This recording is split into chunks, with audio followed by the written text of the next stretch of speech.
Masaya siya nung nakita niya kami kasi alam niya na nandun kami to celebrate pre-birthday with him and with my mother.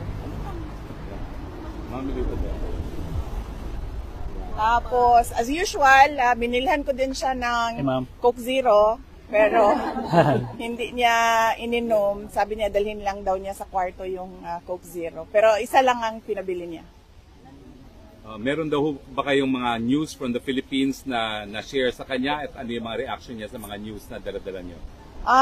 Yes, nag-share ako ulit. Na-share ko na noon sa telephone call, pero shinare ko din ulit sa kanya na nanalo yung dalawang PDP laban na senator candidates, tapos yung isang guest candidate, si Marcoleta, plus dalawang guest candidate from Alianza, si Senator Camille Villar and Senator Amy Marcos. And binanggit ko din sa kanya na nandito si Senator Amy Marcos pero hindi siya pinayagan ng ICC na makabisita at makausap si dating Pangulong Rodrigo Duterte. At nabanggit ko din ulit sa kanya na nag-submit si Senator Amy Marcos ng kanyang findings sa committee hearings niya from the Senate to the Ombudsman. Ano po yung reaction ni Presidente?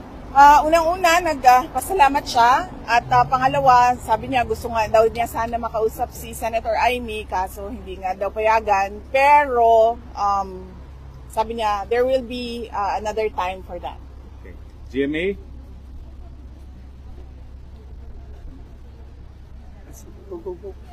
VP, bukod po dyan, 88% po ng respondents sa SWS survey ang nagsabing mahalagang harapin ninyo ang impeachment at sagutin ang mga alegasyon para raw malinawan ang publiko at malinis ang inyong pangalan. Ano po ang masasabi niyo sa ganitong pananaw? Oo, I totally agree. Kasama ako dyan sa 88% na yan na nagsasabi. At ako ay parang thankful sa opportunity na malinis yung pangalan ko at masagot yung mga akusasyon sa akin. Thank you po sa sagot. Last question po, napagdesisyonan po ng Senado na ilipat sa June 11 ang simula ng impeachment hearing.